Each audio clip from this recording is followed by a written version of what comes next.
دوستی عزیزم سلام، امیدوارم حالتون خیلی خوب باشه. به ویدیو امروز من خیلی خوش اومدید. امروز قرار راجع به یکی از سوالات پرتکرار شما عزیزان و یکی از مهمترین چالش هایی که بچهای مهندسی پزشکی دارن با هم دیگه صحبت بکنیم. من خیلی دایرکت دارم پیام دارم راجع به این که ما چه دوره آموزشی شرکت بکنیم میتونه رزوممون رو قوی تر بکنه، مدرک معتبرتری داره و مهارت بهتری میتونیم کسب بکنیم، با دستگاه‌های مختلف آشنا بشیم، حالا تعمیراتشون رو بدونیم چه جوری هستش، خود دستگاه رو، بلوک دیاگرامش رو بشناسیم و موارد اینچنینی. امروز اومدم راجع به این قضیه با هم دیگه صحبت کنیم. اگه اولین بار هستش که ویدیو من رو مشاهده میکنید لطفاً کانالمون رو سابسکرایب کنید. ما توی کانالمون راجع به تجهیزات پزشکی مختلف، نرم افزارهای مربوط به مهندسی و مواردی که مربوط به درمان و تجهیزات پزشکی میشه ویدیوهای آموزشی منتشر میکنیم و شما میتونید ازشون استفاده بکنید. من خودم تجربه شرکت در یک دوره آموزشی رو داشتم که حتما در انتهای ویدیو خدمتتون عرض میکنم که این دوره چی بوده و چه اتفاقاتی توش افتاده و نظر شخصی من راجع به اون دوره و کلا دوره‌های آموزشی چی هستش. پس در ادامه ویدیو همراه من باشید و تا انتها بیایید، چون قراره این قضیه رو یک بار برای همیشه کاملا بازش بکنیم با هم دیگه و یک تصمیم بگیریم که ما برای کسب مهارتمون توی این حوزه باید چه کارهایی رو انجام بدیم. خب باید بگم که نظر شخصی من این هستش که توی محیط کار قرار گرفتن به صورت کارآموزی، به صورت داوطلبانه، بدون حقوق یا وقتی استخدام میشین، هیچی به اندازه در این محیط قرار گرفتن نمیتونه باعث آموزش و مهارت آموزی شما بشه. شما اگه دارید با این هدف توی یک دوره آموزشی شرکت میکنید که بتونید همه چیز رو 0 تا 100 ببینید و یاد بگیرید، واقعا توی هیچ دوره آموزشی این اتفاق نخواهد افتاد و در انتها شما مجبور هستید که کارآموزی رو بکنید، کار داوطلبانه رو بدون حقوق بکنید، استخدام بشید، سختی‌های آموزشی دادن توی محیط کارتون رو بپذیرید تا بتونید به اون مهارت‌های خاص اون حوزه که خودتون دوست دارید برسید. پس اگر امکانش رو دارید، شرایطش رو دارید، موقعیتش رو دارید، به جای هزینه‌های خیلی زیاد برای دوره‌های آموزشی و یا وقت صرف کردن برای اینجور چیزها، سعی کنید خودتون رو توی محیط کار قرار بدید. نترسید، اینجوری نیستش که همه چی رو بلد باشن وقتی میرن سر کار و شما باید در محیط کارتون خیلی چیزها رو تازه یاد بگیرید، تجربه کنید، باهاش روبرو بشید. چالش‌های مختلفی دارید، باید اونها رو بتونید مدیریت کنید، حل بکنید تا بتونید به مهارت‌های مورد نیاز توی اون حوزه خودتون برسید و تسلط کافی رو پیدا بکنید. اما اگه شرایط و موقعیتش رو ندارید که کارآموزی بکنید یا توی محیط کار قرار بگیرید و یا حتی اگه کارآموزی میکنید اما میخواید رزومتون رو قوی تر بکنید، باید بهتون بگم شما اول باید با خودتون رو راست باشید و ببینید برای چی میخواید توی یک دوره آموزشی شرکت بکنید. هدف شما از شرکت در یک دوره آموزشی چه چیزی هستش؟ وارد چه فیلدی میخواید بشید؟ اگر دوره تعمیرات میخواید ببینید، قرار هست بعد از اون چه کاری انجام بدید؟ باید بسیار آگاهی داشته باشید راجع به این قضیه. بعضی چیزها به صورت تبلیغاتی خیلی قشنگ هستن، استوری های زیاد، پست های اینستاگرام، توی سایت های مختلف شما خیلی چیزها رو میبینید اما خیلیش از واقعیت دور هستش. به خاطر این هستش من هیچ وقت هیچ دوره آموزشی رو به هیچ کسی پیشنهاد نمیدم، چون هدف و راه هر کسی مربوط به خودش، به شخصیت خودش و چیزهای اینچنینی هستش. واقعا وابسته هستش به پرسونالیتی شما. پس اینجوری نیستش که اگر یک دوره برای یک نفری مفید باشه حتما اون دوره برای شما هم بتونه مفید باشه. خیلی ها هستند که واقعا صفر مطلقا، یعنی تو دانشگاه حتی چیزهای تئوری رو هم خوب یاد نگرفتن و الان وقتی میرن یک دوره آموزشی که مثلا برای مثال المانهای الکترونیکی رو از اول شروع میکنن به توضیح دادن، خب اون دوره خیلی میتونه برای اون فرد جذاب باشه، در صورتی که اگر شما با چیزهای ابتدایی تو حوزه الکترونیک آشنا باشین، این دوره فقط داره وقت شما رو صرف میکنه و شما مهارت خاصی یاد نمیگیرید. اینا همون چیزهایی که شما یاد گرفتید. شما الان احتیاج دارید به یک چیزهای بیشتر و اون دوره نمیتونه برای شما مفید و راضی کننده باشه. اگه قراره توی بیمارستان یک دوره‌ای رو ببینید، آیا شما واقعا علاقه‌مند به کار در بیمارستان هستید؟ امکانش رو دارید؟ و چیزهای اینچنینی رو حتما قبلش بررسی بکنید. اگر میخواین دوره تعمیرات ببینید، خب قراره بعدش چی کار بکنید؟ برید شرکت خودتون رو بزنید. آیا مشتریاتون رو میشناسید؟ آیا میدونید که میتونید ازش درآمد داشته باشید یا نه؟ و یا اینکه قرار برید توی شرکتی توی خدمات پس از فروش اون شرکت کار بکنید. خیلی وقتها شده من خودم به عینه در اطراف خودم دیدم همکارا و دوستایی هستن که توی بیمارستان کار میکنن، میرن دوره تعمیرات و تجهیزات میبینن، حتی چیزهای ابتدایی رو هم که یاد نمیگیرن، هیچی، اون دوره به هیچ دردشون نمیخوره. کاری که من کردم و گفتم در ادامه ویدیو و در انتهای ویدیو راجع به تجربه خودم میگم، هم همین شکلی بود. یعنی تصورم یه چیز دیگه ای بود و وقتی رفتم اصلا با یه چیز دیگه ای مواجه شدم. نمیخوام این اتفاق برای شما هم بیفته. اون موقعی که من توی این دوره شرکت کردم خب هزینه ها خیلی کمتر بود، اما الان چیزی که دارم میبینم هزینه های بسیار زیادی بابت دوره های آموزشی گرفته میشه که شما خیلی از این موارد و اطلاعات رو میتونید رایگان دریافت کنید. یعنی توی سایت های مختلف، توی پست های اینستاگرام و به صورت آنلاین، توی کتاب ها، خیلی از اینها هستش. اصلا نیازی نیستش که شما هزینه گزافی رو بپردازید و مهمتر از اون وقتتون رو بذارید. هیچ چیزی به اندازه وقت شما ارزش نداره. اصلا فکر کنید حالا پول هم هست، اصلا هیچ مشکلی وجود نداره بابت این قضیه، اما شما وقتتون رو دارید صرف چیزی میکنید که شاید هیچ فایده‌ای براتون نداشته باشه. حالا شاید بپرسید که خب چه دوره‌ای رو ما شرکت کنیم بهتره مهارت کسب بکنیم؟ اصلا از کجا فهمیم یک دوره خوب هستش یا نه؟ این که شما باید سرفصل‌های اون دوره رو حتما بررسی بکنید.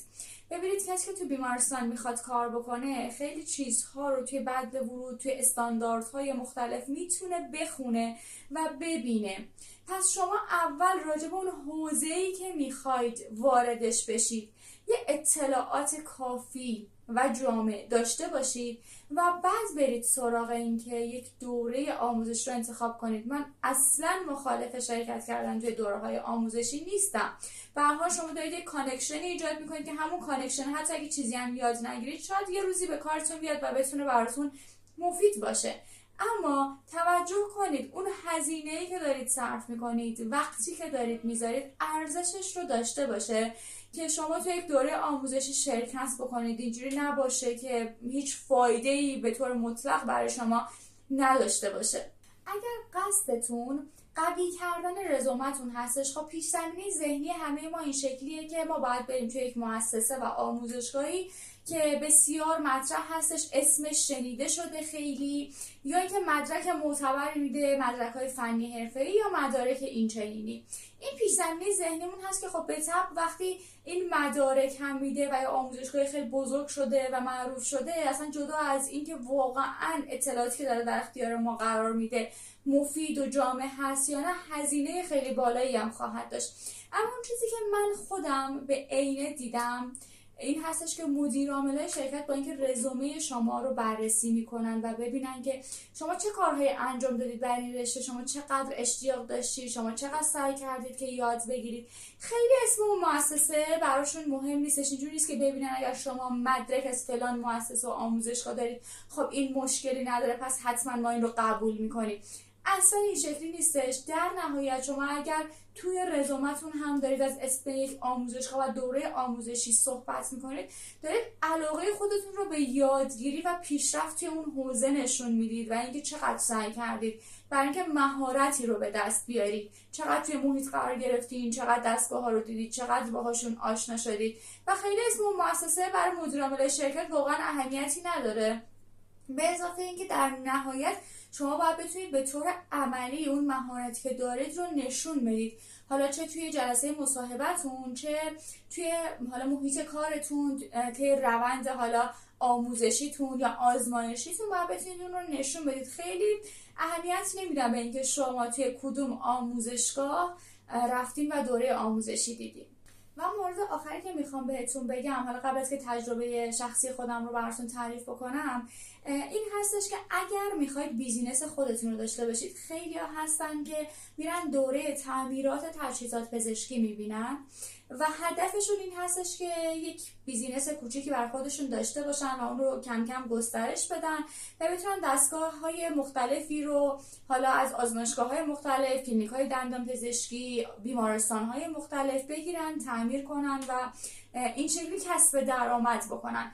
قبل از اینکه این کار رو بکنید و دوره آموزشیش رو ببینید، حتما توی محل و موقعیت جغرافیایی که خودتون هستین این قضیه رو بررسی بکنید.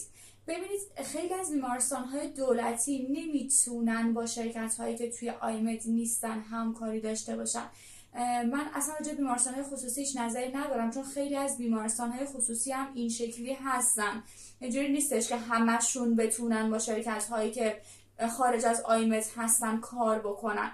پس این رو در نظر بگیرید. برای بیمارستان‌های خصوصی 50-50 در نظر بگیرید، اما بیمارستان‌های دولتی 95% بابت دستگاه‌هایی که توی آیمد ثبت هستن، بابت تعمیرات و خدمات پس از فروششون باید از شرکت‌هایی خدمات بگیرن که توی سایت آیمد ثبت هستن. پس این رو در نظر بگیرید و ببینید که شما حالا کلینیک‌های دندون پزشکیتون چقدر هستش، آزمایشگاه‌های خصوصی چجوریه، کلینیک‌های خصوصی چجوریه، بیمارستان‌های خصوصی چجوریه. روی بیمارستان‌های دولتی خیلی حساب نکنید که بتونید برید اونجا کار بگیرید. اما اگر میخواید وارد این فیلد بشید، قبلش حتما این رو بررسی بکنید و اگر میبینید که اوکی، شرایط فراهم هستش، بازار وجود داره، مشتری وجود داره و میتونید کسب درآمد بکنید، این هزینه رو بکنید. خب تجربه شخصی من این شکلی بودش که من وقتی تازه طرحم توی بیمارستان شروع شده بود، قبلش 3 سال سابقه کاری داشتم، دستگاه ها رو کامل میشناختم. اما برای اینکه بخوام بلوک دیاگرام دستگاه ها رو بیشتر بشناسم، بتونم تعمیرات جزئیشون رو انجام بدم، ABRB‌هاشون رو انجام بدم، تصمیم گرفتم توی یک دوره تعمیر تجهیزات جنرال بیمارستانی شرکت بکنم که بتونم حالا کارهای اولیه این رو روی دستگاه ها انجام بدم. و توی یک مؤسسه بسیار معروف که به قول خودشون مدرک خیلی معتبری هم میدن شرکت کردم و اینکه 1 هفته بود، به صورت فشرده بودش و من هر روز یک مسیر برای مثلا 2 ساعته رو میرفتم، 2 ساعته رو برمیگشتم، حدود 3 ساعت و نیم 4 ساعت هم کلاس داشتم. اما این دوره واقعا هیچ خروجی برای من شخصا نداشت. اول اینکه توی این دوره کسی که میمد تدریس میکرد هیچ دیدی نسبت به مهندسی پزشکی نداشت. یک کارشناس الکترونیک بود، طراحی برد انجام میداد، تحلیل برد انجام میداد، حتی تعمیر دستگاه ها و بردهای الکترونیکی دستگاه ها رو هم انجام میداد. اما واقعا خروجی اون دستگاه رو نمیدونست که باید چی باشه، این دستگاه چه کاری انجام میده. برای مثال من یادم روزی که کوتر آورده بودن راجع بهش صحبت بکنیم، واقعا نمیدونست که هر کدوم از این مدها از لحاظ بالینی چه استفاده ای دارن. و خب من چون گفته بودم که توی بیمارستان کار میکنم و سابقه دارم، از من خواستم برای بچه‌ها توضیح بدم که حالا هر کدوم از این مدها چجوریه، در صورتی که خودشون هیچ اطلاعاتی نداشتن. و این رو هم بگم، دستگاه هایی که اومده برای که ما ببینیم، اولا اسم دوره تعمیر تجهیزات جنرال بیمارستانی بود، اما کلا ما فکر کنم 3 تا دستگاه رو اونجا باز کردیم و دیدیم. دستگاه ها بسیار قدیمی بود. من خودم توی بیمارستان قدیمی طرحم رو شروع کردم که من توی اون بیمارستان همچین چیزایی رو ندیده بودم. خیلی دستگاه ها قدیمی بود و واقعا متفاوت بود با دستگاه های جدیدی که الان توی بیمارستان ها هستن. حالا من نمیدونم دستگاه اصلا کجا اومده بود، شاید راحت بهتون بگم مال 15-20 سال پیش بود که حداقل من که توی بیمارستان قدیمی کار میکردم من ندیده بودم این دستگاه ها رو. هم الکتروشوک و هم دستگاه کوتری که آورده بودن رو ندیده بودم و بیشتر دوره به صورت تئوری بود. یعنی روی تخته برای ما بردار رو میکشیدن، چیزای المان‌های الکترونیکی رو توضیح میدادن که خیلی‌هاشو من میتونستم با سرچ ساده و دیدن ویدیوهای مختلف بدون اینکه هزینه‌ای صرف بکنم ببینم و یاد بگیرم. فقط کافی بود که سرچ بکنم و یکم وقت بذارم برای اینکه اونها رو یاد بگیرم.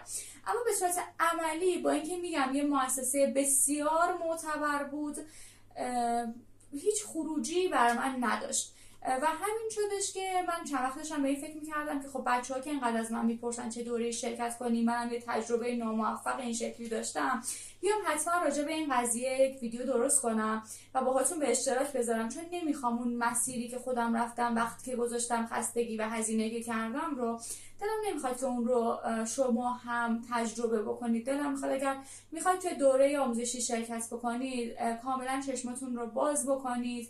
بالاخره شما دارید هزینه میدید، وقت میذارید و باید یک خروجی داشته باشه براتون و میخوام که ازتون خواهش کنم حتما قبلش تحقیق بکنید، هم راجع به پرسونالیتی خودتون خیلی به خودتون صادق باشید، هم راجع به آینده کاریتون فکر بکنید، تصمیمتون رو بگیرید، تحقیق بکنید و بعد هم راجع به دوره‌های آموزشی مختلف. این تجربه که یک دوره موفق نبوده با اینکه خیلی معروف بوده، خیلی تبلیغات راجبش شده رو من از خیلی از همکاران اطراف خودم هم شنیدم. توی اینستاگرام افرادی هستن که توی حوزه مهندسی پزشکی ادعاهای خیلی بزرگی دارن، دوره‌های آموزشی میذارن، ولی واقعا همکارای من وقتی شرکت میکنن میگن خب اینا رو که ما میدونستیم، خب این دوره الان برای چیه؟ این دوره اصلا با سرفصل‌ها مطابقت نداره و خیلی ضعیف هستش و متاسفانه چون توی دانشگاه ما به صورت عملی چیزی یاد نمیگیریم مجبور هستیم به خاطر اینکه اعتماد به نفس خودمون رو بیشتر کنیم، مهارتمون رو بیشتر کنیم، رزوممون رو قوی تر بکنیم، توی این دوره ها شرکت بکنیم. ممنون که تا اینجای ویدیو همراه من بودید. اگر کانال ما رو سابسکرایب ندارید حتما سابسکرایب کنید. اگر فکر میکنید این ویدیو میتونه برای دوستان دیگه‌تون هم مفید باشه خواهش میکنم که حتما باشون شیر بکنید تا اونها هم بتونن ازش استفاده بکنن. به امید ویدیوهای آموزشی بعدی.